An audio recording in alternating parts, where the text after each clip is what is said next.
नमस्कार विद्यार्थी मित्रांनो, आज आपण standard 9 unit number 5 acid basis and salt याला सुरुवात करणार आहोत. या युनिटमध्ये आपल्याला खालील पॉईंट्स जे आहे त्याचा अभ्यास करायचा आहे. Arrhenius theory of acid and bases म्हणजे अरेनियसचा आम्ल व आम्लारी याचा सिद्धांत, concentration of acid or a base आम्ल आम्लारीची संहती, pH ऑफ सोल्युशन द्रावणाचा सामू, pH of an acid and base आम्ल व आम्लारीचा सामू, अँड सॉल्ट म्हणजे क्षार. तर या युनिटमध्ये आपल्याला हे सर्व पॉईंट्स जे आहेत ते कव्हर करायचे आहे. या युनिटला आपण या ठिकाणी सुरुवात केलेली आहे. सगळ्यात पहिले त्यांनी एक प्रश्न आपल्याला विचारलेला आहे, कॅन यू रिकॉल. आता याच्यामध्ये आपण जे मागील इयत्तेमध्ये आपण ॲसिड बेस सॉल्ट याचा अभ्यास केलेला आहे त्यावर आधारित हा एक प्रश्न त्यांनी या ठिकाणी दिलेला आहे. तर तो आपण बघूया. How are the following substances classified into 3 groups with the help of litmus. प्रश्न बघा, how are the following substances म्हणजे खाली जे पदार्थ दिलेले आहे they are classified into 3 groups, त्याचं आपल्याला 3 ग्रुप्समध्ये क्लासिफिकेशन करायचं आहे with the help of litmus टेस्टचा उपयोग करून आपल्याला हे क्लासिफिकेशन करायचं आहे. आता सुरुवातीला लिटमस जो आहे, litmus it is an indicator. याविषयी तुम्ही मागील इयत्तेमध्ये अभ्यासलेला आहे. Litmus it is an indicator. आता इंडिकेटर म्हणजे काय? Indicator it is a substance which change their color in the presence of acid or base are called as a indicator. म्हणजे हा असा एक सबस्टन्स आहे की ज्याचा कलर जो आहे तो ॲसिड किंवा बेस याच्या प्रेझेन्समुळे काय होतो, चेंज होतो. जसं blue litmus turns red in acid, म्हणजे ॲसिडमध्ये ब्लू लिटमस जो आहे तो काय होतोय, इट टर्न्स रेड. आणि बेस यामध्ये किंवा अल्कली यामध्ये रेड लिटमस टर्न्स ब्लू. म्हणजे बघा, एखादा पदार्थ ॲसिड आहे का बेस आहे हे आपल्या या लिटमस टेस्टनुसार आपल्याला समजेल. आता या ठिकाणी आपल्याला हे एक्झाम्पल जे दिलेले आहे तर ते आपण डायरेक्ट त्यांचं 3 ग्रुपमध्ये क्लासिफिकेशन केलेलं आहे. ॲसिड, मग ॲसिडचे एक्झाम्पल्स आहे lemon, tomato, tamarind, orange, vinegar, buttermilk. आता हे सर्व जे काही सबस्टन्स दिलेले आहे याचं हे सर्व काय, these are all acids. Then alkali म्हणजेच काय, बेस, कारण त्याची डेफिनेशन पण आपल्याला करता येईल बघा. Alkali, these are the bases which are soluble in water. Alkali म्हणजेच काय, बेस आहे. आणि असे बेस आहे की these are soluble in water, की जे पाण्यामध्ये काय होतात, डिझॉल्व होतात. So examples of alkali, alum, तुरटी, बेकिंग सोडा म्हणजे खाण्याचा soda, milk of lime, milk of magnesia याला आपण मॅग्नेशियम हायड्रॉक्साईड असं देखील आपण म्हणू शकतो. म्हणजे ॲसिड आणि बेस हे आपण जस्ट लिटमस टेस्टनुसार आपण त्या ठिकाणी हे आयडेंटिफाय करू शकतो. ब्लू लिटमस जर रेड झाला तर it is an acid. Red litmus जो आहे तो जर ब्लू चेंज झाला तर ते काय आहे, बेस आहे. आणि असे काही सबस्टन्स आहे की ज्याच्यामध्ये त्या लिटमसवर कुठलाही चेंज होत नाही, म्हणजे blue litmus remains blue, red litmus remains red. So that substances are neutral substances. Example, neutral substances, water. It is an example of neutral substance. So in this way we have to classify given substances into 3 groups, that is acid, base and neutral. Now we have earlier seen that some foodstuffs are sour to taste, while some others are bitter and slippery or soapy to touch. बघा, या मागील इयत्तेमध्ये या ठिकाणी आपण काही जे खाद्यपदार्थ आहे ते they are sour to taste म्हणजे काय, ते आंबट चवीचे असतात, and some others R bitter, म्हणजे काय की तुरट चव त्या पदार्थांची असते. अँड स्लिपरी ऑर सोपी टू टच, आणि स्पर्श केल्यास ते स्पर्शाला कसे बुळबुळीत असतात. तर याचा अभ्यास आपण मागील इयत्तेमध्ये केलेला आहे. So some foodstuffs are sour to taste and some are bitter, म्हणजे काही पदार्थ हे आंबट चवीचे असतात तर काही पदार्थ जे आहेत ते तुरट चवीचे असतात. When these substances are studied scientifically, मग ज्यावेळेस या सर्व पदार्थांचा सायंटिफिकली स्टडी करण्यात आला त्यावेळेस it is found that they contain acidic and basic substances respectively. आणि मग अशा खाद्यपदार्थांचा ज्यावेळेस अभ्यास करण्यात आला त्यावेळेस हे लक्षात आलं की त्याच्यामध्ये काय आहे, they contain acidic and basic substances respectively, म्हणजे substances which have a sour taste they contain acidic substance, and the substances which are a bitter taste they contain basic substances. म्हणजे या ठिकाणी ज्या पदार्थांची चव ही आंबट आहे त्याच्यामध्ये काय ॲसिडिक सबस्टन्स आहे, आणि ज्याची चव ही तुरट आहे त्याच्यामध्ये काय बेसिक सबस्टन्सेस हे आहे. We have also learn an easy and safe method of using an indicator like litmus to identify the acid and bases. म्हणजे आपण मागील इयत्तेला या इंडिकेटरचा उपयोग करून ॲसिड आणि बेस हे कसे आयडेंटिफाय करायचे हे आपण त्या ठिकाणी बघितलेलं आहे, आणि सुरुवातीला देखील आपण तो पॉईंट पुन्हा रिवाइज केलेला आहे. Then we shall now learn more about acid and bases. आता आपल्याला या ठिकाणी ॲसिड अँड बेस याचा देखील अभ्यास करायचा आहे. But let us first review what the molecule of compound are made up of. म्हणजे आता या ठिकाणी आपल्याला बघा खाली जो टेबल दिलेला आहे त्याच्यामध्ये आपल्याला वेगवेगळे कंपाऊंड्स दिलेले आहे, त्यांचे मॉलिक्युलर फॉर्म्युले देखील दिलेले आहे. मग आता हे जे मॉलिक्युल्स आहे हे जे कंपाऊंड्स दिलेले आहे तर त्याच्यामध्ये कोणकोणते रॅडिकल्स आहे तर त्याचा अभ्यास आपल्याला या ठिकाणी करायचा आहे. बघा, fill in the column in the part of the following table. So आता या टेबलकडे तुम्ही बघा, या टेबलमध्ये काय काय दिलेलं आहे आपल्याला. नेम ऑफ द कंपाऊंड म्हणजे त्या संयुगाचं नाव दिलेलं आहे. त्यानंतर मॉलिक्युलर फॉर्म्युला म्हणजे रेणुसूत्र दिलेलं आहे. देन बेसिक रॅडिकल्स म्हणजेच ज्याला आपण आम्लधर्मी मूलक असं त्या ठिकाणी म्हणतो, बेसिक रॅडिकल्स. त्याच्यानंतर ॲसिडिक रॅडिकल्स म्हणजे आम्लधर्मी मूलक, आणि शेवटी जे दिलं आहे ते टाईप्स ऑफ द कंपाऊंड म्हणजे त्या संयुगाचा प्रकार.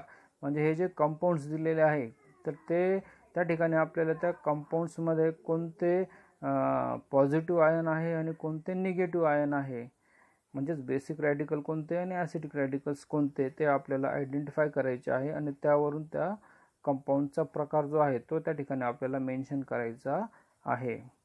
तर बघूया आपण. पहिलं एक्झाम्पल दिले त्यांनी हायड्रोक्लोरिक ॲसिड, ज्याचा मॉलिक्युलर फॉर्म्युला आहे HCl. आता it is an single molecule. Hydrochloric acid याचा एक मॉलिक्यूल दिला आहे HCl. त्याच्यामध्ये काय बघा, बेसिक रॅडिकल दिलेला आहे H प्लस म्हणजे हायड्रोजन आयन त्या ठिकाणी फॉर्म होत आहे, आणि दुसरं दिलेलं आहे ॲसिडिक रॅडिकलमध्ये Cl मायनस म्हणजे क्लोरीन, त्या ठिकाणी क्लोरीन मॉलिक्यूल त्या ठिकाणी क्लोरीन ॲटम त्या ठिकाणी दाखवलेला आहे. म्हणजे आता याच्यामध्ये जे काही रॅडिकल्स तयार होत आहे बघा, HClमध्ये H प्लस हा कॅटायन तयार होतो आहे आणि Cl मायनस हा अनायन तयार होतो आहे. आता हे जे आयन्स फॉर्म होत आहे, पॉझिटिव्ह आणि निगेटिव्ह आयन्स जे फॉर्म होत आहे, तर याच्यामध्ये सगळ्यात पहिलं आपण बेसिक रॅडिकल्स आणि ॲसिडिक रॅडिकल्स म्हणजे काय तर ते थोडक्यात बघूया, म्हणजे आपल्याला हे बाकीचे जे कंपाऊंड्स आहेत त्याचा अभ्यास करता येईल. बघूया पहिले बेसिक रॅडिकल्स ही जी कन्सेप्ट आहे बघा. बेसिक रॅडिकल्स म्हणजे काय तर basic radicals they are form, हे कसे तयार होतात बघा. Basic radicals are form by the removal of electron from the atoms of metals. म्हणजे हे जे बेसिक रॅडिकल्स आहे म्हणजे ज्या ठिकाणी आपण काय केलेले पॉझिटिव्ह आयन्स दाखवलेले आहे त्याला त्या ठिकाणी कॅटायन असं म्हटलेलं आहे. हे जे पॉझिटिव्ह आयन्स तयार होतात त्याला काय म्हणतात कॅटायन्स. मग आता हे जे बेसिक रॅडिकल्स आहे दे आर फॉर्म, हे कसे तयार होतात by the removal of electron from the atom of metal. म्हणजे मेटलचे जे काही ॲटम आहे त्या ॲटममधून ज्यावेळेस इलेक्ट्रॉन हा रिमूव्ह होतो त्यावेळेस त्या ठिकाणी हे बेसिक रॅडिकल्स फॉर्म होत असतात. मग त्याचं एक्झाम्पल आपल्याला देता येईल Na प्लस म्हणजे सोडियम, नंतर Cu प्लस म्हणजे copper. these are the basic radicals or these are the examples of basic radicals. त्याच्यानंतर आहे बघा ॲसिडिक रॅडिकल्स. आता ही जी कन्सेप्ट आहे these radicals are form. आता हे कसे तयार होतात बघा by adding electrons to the atoms of non metals. म्हणजे जे नॉन मेटलचे जे ॲटम आहे त्याच्यामध्ये ज्यावेळेस इलेक्ट्रॉन ॲड होतो तो इलेक्ट्रॉन ॲड झाल्यानंतर त्या ठिकाणी निगेटिव्ह आयन जे आहे ज्याला आपण अनायन असं म्हणतो हे फॉर्म होतात आणि त्यालाच काय म्हटलेलं आहे ॲसिडिक रॅडिकल्स. जसं क्लोरीन Cl मायनस हे काय example of this acidic radical. So these are the concepts of basic radicals and acidic radicals. ठीक आहे, चला आता पुन्हा आपण आपल्या टेबलकडे येऊया. आता या टेबलमध्ये आपल्याला त्या ठिकाणी काही क्वेश्चन्स देखील विचारलेले आहे. एक त्यांनी सोडून दाखवलेलं आहे की नेम ऑफ कंपाऊंड काय आहे, तर हायड्रोक्लोरिक ॲसिड आहे. त्याच्यामध्ये पॉझिटिव्ह H प्लस आयन्स तयार झालेले आहे आणि क्लोरीन Cl मायनस हे निगेटिव्ह आयन्स त्या ठिकाणी तयार झालेले आहे. आणि टाईप ऑफ कंपाऊंड काय दिलं आहे त्यांनी ॲसिड. कारण बघा आता या ठिकाणी ॲसिड आणि बेस या कन्सेप्ट तसे आपल्याला माहीत आहे. मागील स्टँडर्डमध्ये या कन्सेप्ट तुम्ही त्या ठिकाणी बघितलेल्या आहे. तरी बघा पुन्हा एकदा मी थोडक्यात तुम्हाला त्या ठिकाणी त्या कन्सेप्ट ज्या आहेत त्या क्लिअर करतो. ॲसिड म्हणजे काय बघा a substance which on dissolving in water gives rise to H plus ion as only cation is called as a acid. म्हणजे असे substance which on dissolving in water म्हणजे जे पाण्यामध्ये विरघळल्यानंतर they give rise to H plus ions म्हणजे H plus ion जे आहे ते निर्माण करतात ॲज ओनली अ कॅटायन. आणि पॉझिटिव्ह आयन जे आहे त्यालाच आपण काय म्हणतो cation. So it is called as a acid. मग त्यालाच काय म्हटलेलं ॲसिड म्हणजे असे सबस्टन्स की जे पाण्यात डिझॉल्व झाल्यावर H प्लस आयन जे आहे ते फॉर्म करतात. मग त्याचं एक्झाम्पल आपल्याला सांगता येईल HCl हायड्रोक्लोरिक ॲसिड आहे, नंतर H2SO4 सल्फ्युरिक ॲसिड आहे, नायट्रिक ॲसिड आहे. These are the examples of acid. आणि बेसमध्ये काय बघा बेसची डेफिनेशन काय आहे a substance which on dissolving gives OH minus ion as only anion is called as a base. म्हणजे जे काही सबस्टन्स आहे ते पाण्यामध्ये डिझॉल्व झाल्यानंतर त्या ठिकाणी फक्त काय हायड्रॉक्झिल आयन म्हणजे OH मायनस आयन जे आहे तेच त्या ठिकाणी काय होतात तयार होतात. आणि निगेटिव्ह आयन आहे तर त्याला आपण काय म्हणूया अनायन, तर त्याला काय म्हणतात अनायन. म्हणजे या ठिकाणी काय आहे की जे सबस्टन्स जे बेस आहे तर त्या सबस्टन्समध्ये त्या ठिकाणी OH मायनस आयन जे आहे ते फॉर्म होतात आणि ॲसिड जे आहे त्याच्यामध्ये काय होतात H प्लस आयन जे आहे ते फॉर्म होत असतात. तर ह्या अशा बेसिक कन्सेप्ट ज्या आहेत त्या आपण या ठिकाणी बघितलेल्या आहे. ठीक आहे, पुन्हा आपण आपल्या टेबलकडे येऊया आता. ठीक आहे, HClच्या संदर्भात आपण बघितलं याच्यामध्ये H प्लस आयन आहे. So type of compound is acid. म्हणून त्या कंपाऊंडचा जो प्रकार आहे तर तो काय आहे ॲसिड आहे. नंतर सेकंड दिलेलं आहे HNO3 म्हणजेच काय नायट्रिक ॲसिड. आता हा जो नायट्रिक ॲसिड आहे याच्यामध्ये पण बघा त्या ठिकाणी H प्लस आणि NO3 मायनस म्हणजे बेसिक रॅडिकल कोणतं आहे H प्लस आहे आणि त्या ठिकाणी जो ॲसिडिक रॅडिकल आहे तो काय आहे NO3 मायनस. म्हणजे या ठिकाणी बघा H प्लस आयन आहे म्हणून मग आपण काय आहे त्या ठिकाणी ॲसिड. म्हणून टाईप ऑफ कंपाऊंडमध्ये आपल्याला काय मेन्शन करता येईल ॲसिड. ठीक आहे, त्यानंतर आता पुढचा जो दिलेला आहे HBr म्हणजे काय हायड्रोजन ब्रोमाइड. आता या हायड्रोजन ब्रोमाइड याच्यामध्ये पण बघा बेसिक रॅडिकल काय आहे H प्लस आणि ॲसिडिक रॅडिकल आहे Br minus. So the type of compound is acid.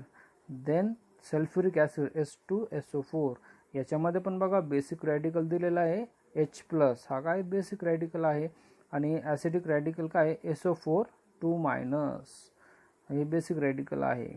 आता याच्यामध्ये पण बघा H+ आयन आहे म्हणून हा काय आहे ॲसिड आहे. आणि त्याच्यानंतर पुढचं जो दिलेला आहे H3BO3 म्हणजेच काय boric acid.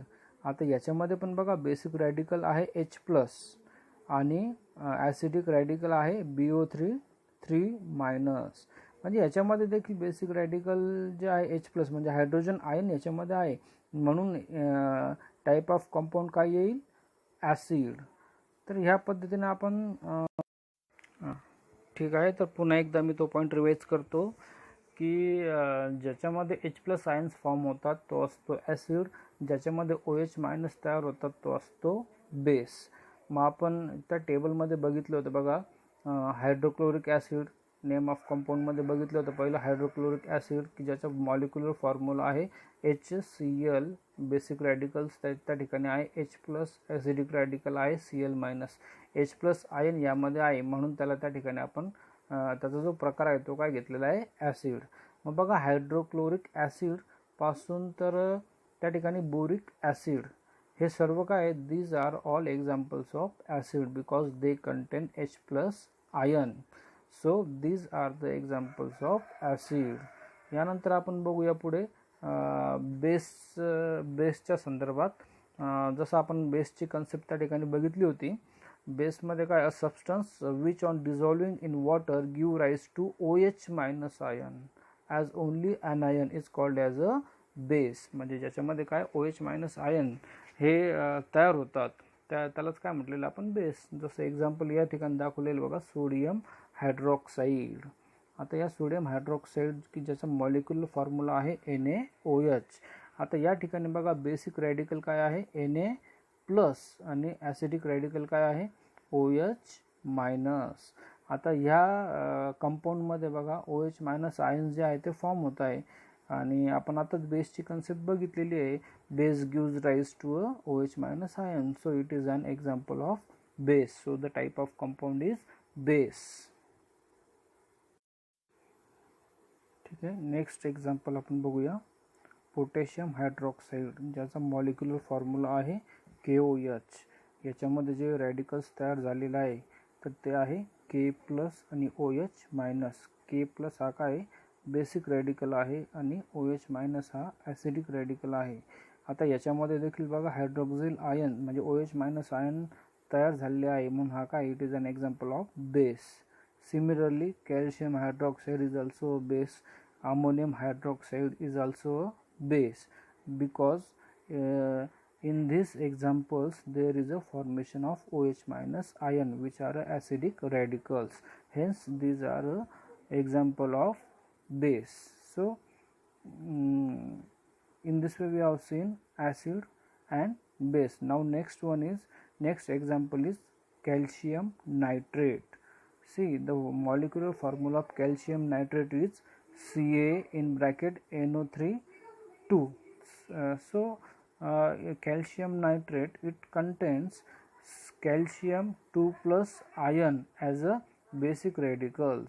See Ca raised to 2+, that is 2 positive ions of calcium and nitrates रेस त्याच्यावर बघा एक मायनस साइन दिलेला आहे. So nitrate NO3- it is a acidic radical. आता ह्या एक्झाम्पलमध्ये बघा H+ आयन आहे का नाही आहे.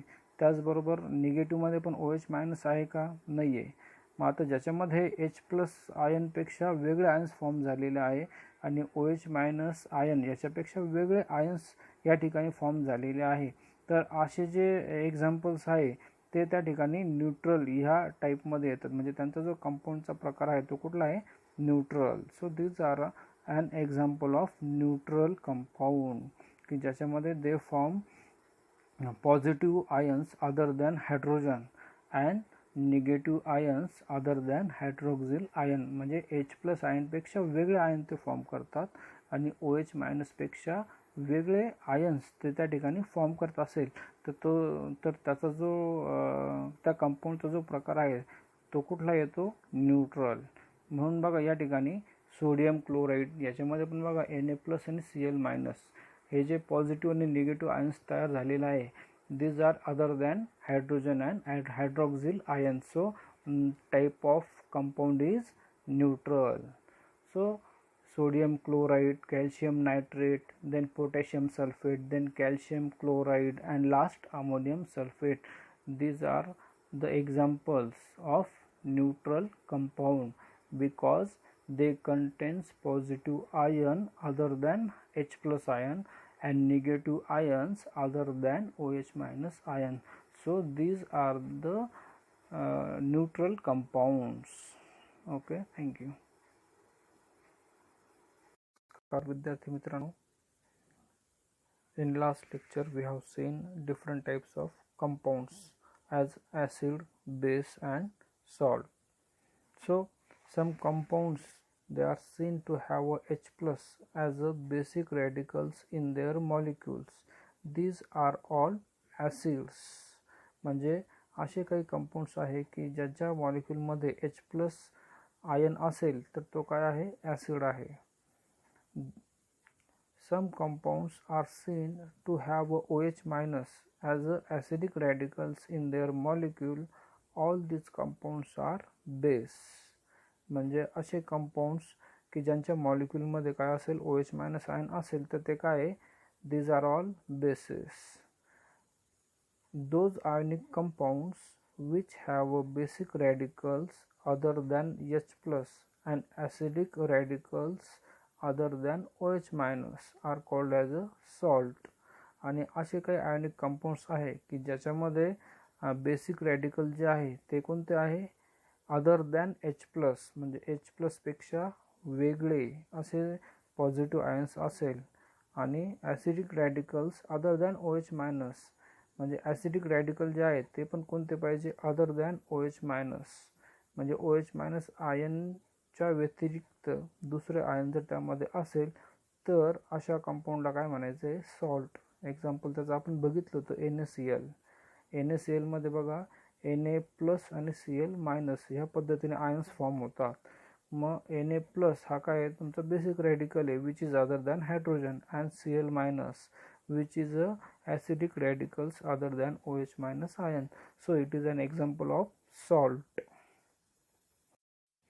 So it is clear that there are three types of ionic compounds and these are acid, bases and salt.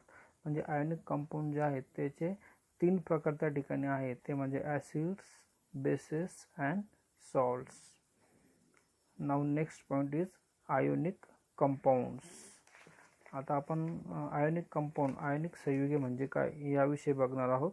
आता याच्या पहिले आयोनिक कंपाऊंड म्हणजे काय तर ते आपण बघूया. आयोनिक कंपाऊंड काय आहे. So ionic compound, it is a compound that contains elements that are metals and elements that are non-metals. म्हणजे हे जे कंपाऊंड्स आहे आयोनिक कंपाऊंड ते काय आहे, त्यांच्यामध्ये काय असतं बघा, that contains a compound that contains elements, त्याच्यामधले जे एलिमेंट्स आहे दॅट आर मेटल्स, ते काय आहे, मेटल आहे. And elements that are non metals, म्हणजे it contains elements of metal as well as elements of non metals. त्याचं एक्झाम्पल आपल्याला घेता येईल NaCl, सोडियम क्लोराईड, ज्याच्यामध्ये सोडियम हा काय मेटल आहे आणि क्लोरीन काय नॉन मेटल आहे. Now the molecule of an ionic compounds has two constituents. आता जो आयोनिक कंपाऊंड आहे त्याच्यामध्ये काय दोन मुख्य घटक आहे, नेमली कॅटायन अँड ॲनायन. म्हणजे याच्यामध्ये बघा आयोनिक कंपाऊंडमध्ये दोन मुख्य घटक आहेत, ते म्हणजे कॅटायन ज्याला आपण पॉझिटिव्ह आयन किंवा बेसिक रॅडिकल असंही म्हणतो, आणि दुसरं आहे ॲनायन म्हणजेच काय निगेटिव्ह आयन किंवा त्याला आपण ॲसिडिक रॅडिकल्स असंही म्हणतो. There is a force of attraction between these ions as they are oppositely charged and that is called the ionic bond. बघा एक पॉझिटिव्ह आयन आहे ज्याला आपण कॅटायन नाव दिलं आहे आणि एक निगेटिव्ह आयन आहे ज्याला आपण ॲनायन नाव दिलं आहे. बोथ चार्जेस आर अपोजिट, एक पॉझिटिव्ह आणि एक काय निगेटिव्ह आहे. So there is a force of attraction between these ions. म्हणून या दोन्ही आयन्स मध्ये काय, देर is a force of attraction and that is called the ionic bond. आणि ह्यालाच काय म्हटलेलं, आयोनिक बॉन्ड, आयनिक बंध असं म्हटलेलं आहे. तर त्याची डेफिनेशन दिली बघा. The force of attraction between one positive charge on cation and one negative charge on anion makes one ionic bond. म्हणजे एक आयनिक बॉन्ड जो आहे तो कसा तयार होतो, तर ते या ठिकाणी दिलेलं आहे बघा. The force of attraction between one positive charge on cation, म्हणजे कॅटायनवरील एक धनप्रभार and one negative charge on anion, व ॲनायनवरील एक ऋणप्रभार यांच्यामधला जो फोर्स ऑफ अट्रॅक्शन आहे, म्हणजे आकर्षण बल जे आहे, force of attraction between positive charge cation and negative charge anion, it makes one ionic bond. आणि यांच्यामधला फोर्स ऑफ अट्रॅक्शन मुळेच काय तयार होतो, त्या ठिकाणी आयोनिक बॉन्ड हा तयार होतो. तर आपण हे प्रत्यक्ष एक्झाम्पलच्या माध्यमातून बघूया की हा आयोनिक बॉन्ड जो आहे तो कसा फॉर्म होतो.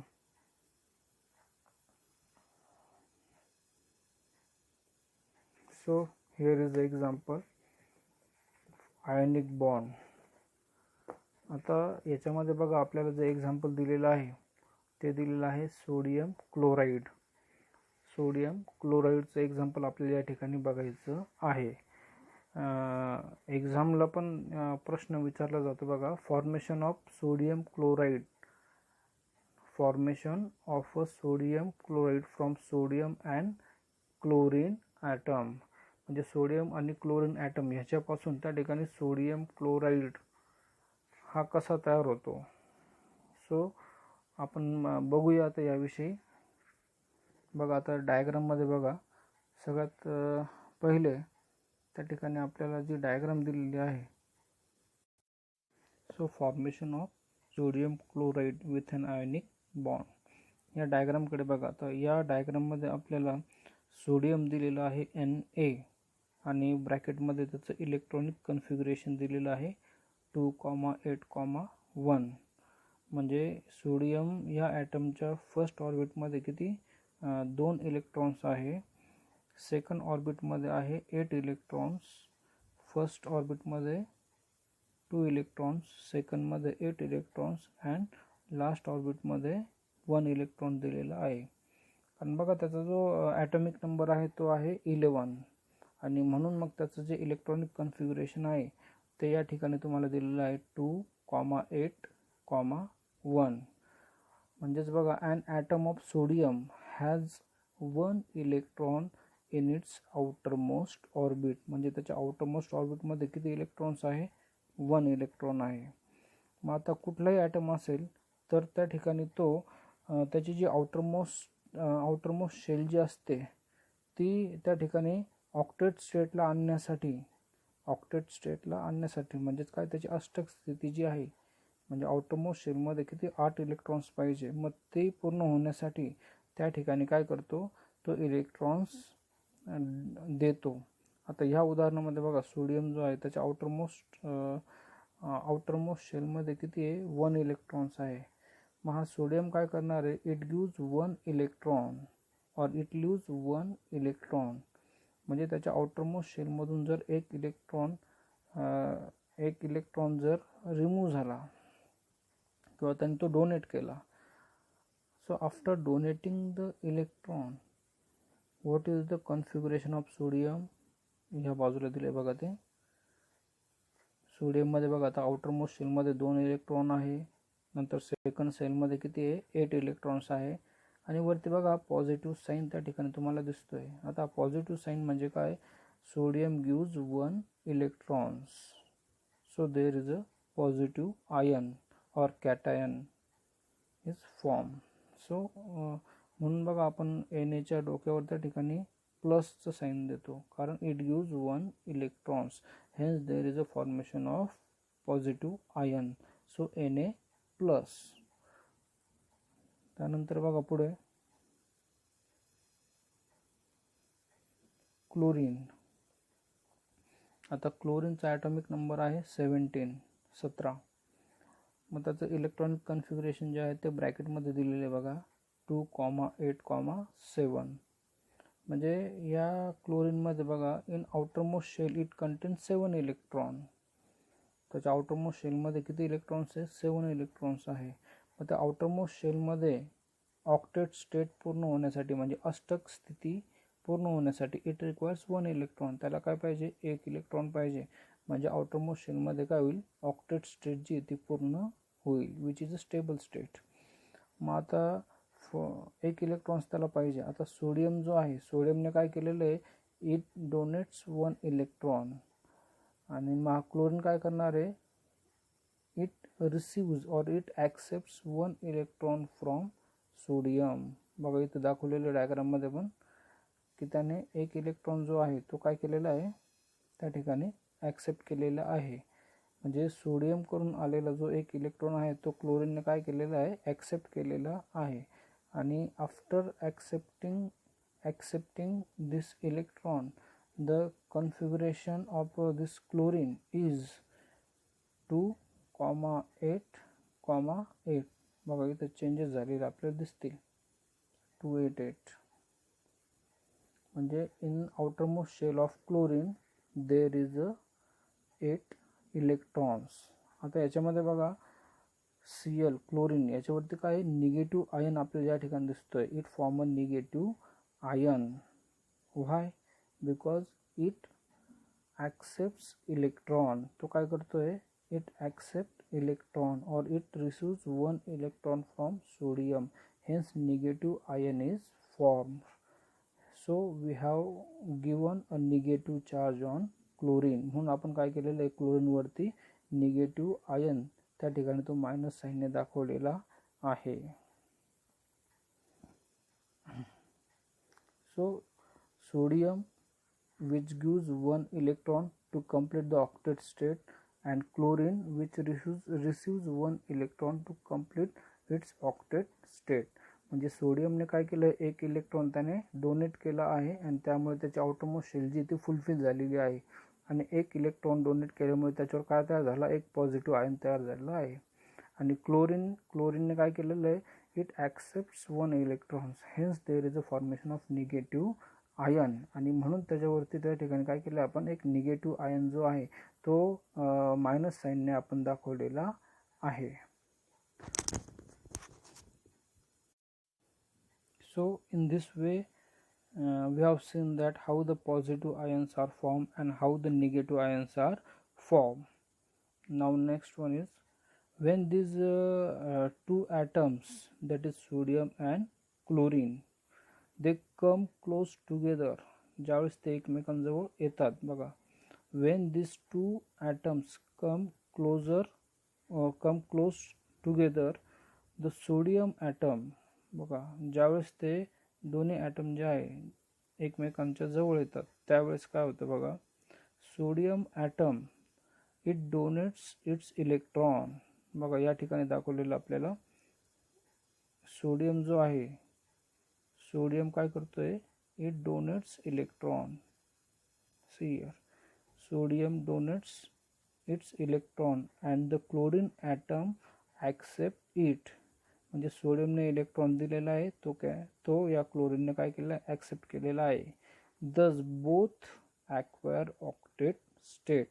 म्हणजे दोघांनी त्या ठिकाणी काय केलेली? ऑक्टेट स्टेट जी ती कंप्लीट केलेली आहे. म्हणजे सोडियमच्या पण आउटरमोस्ट शेलमध्ये किती? 8 इलेक्ट्रॉन्स आहे आणि क्लोरीनच्या पण आउटरमोस्ट शेलमध्ये किती? 8 इलेक्ट्रॉन्स आहे. So both acquires octet state. Due to this the sodium and chlorine atoms becomes positive and negative ion respectively. बघा आता सोडियमने 1 इलेक्ट्रॉन दिला त्यामुळे त्याच्यावर काय? पॉझिटिव्ह आयन फॉर्म झाले. आणि क्लोरीनने 1 इलेक्ट्रॉन जो तो ॲक्सेप्ट केला त्यामुळे निगेटिव्ह आयन्स त्या ठिकाणी तयार झालेला आहे. So this results in the formation of an ionic bond. So this results into formation of ionic bond between the two ions. मग आता जे पॉझिटिव्ह आणि निगेटिव्ह आयन्स आहे याच्यामध्ये काय आहे? देर is a attraction force between these positive and negative ions. Hence there is a formation of an ionic bond, or they give rise to ionic compound, that is sodium chloride. So in this way there is a formation of ionic compound. Hello and welcome to an EH Productions chemistry animation video. Today I'll be showing you how an ionic compound is formed through an animation. An ionic compound is a compound that contains elements that are metals and elements that are nonmetals. Today's example will be sodium chloride. So here are the Lewis dot diagrams for sodium and chlorine. As you can see, sodium, like other group 1 elements, have 1 valence electron, and chlorine, like other group 17 elements, have 7 electrons. Generally, atoms want to have 8 valence electrons because they want to be stable like the noble gases. This is called the octet rule. In this case, because we're dealing with ionic bonds, atoms would either take electrons or give electrons. Since sodium has only 1 electron, it's much easier to just give 1 electron than to gain 7 electrons. On the other hand, chlorine has 7 electrons, and of course it's easier to just take 1 extra electron rather than to give 7 electrons away. So, when they react, sodium loses an electron. Therefore, sodium becomes a cation because there are now more protons than electrons, and chlorine becomes an anion because it now has 1 extra electron. To write ions in a Lewis dot diagram, all you need to do is put brackets around the diagram and a charge on the upper right corner. Anyways, I hope you learned something new today and that this video was helpful. Thanks for watching. Please subscribe, rate, and comment.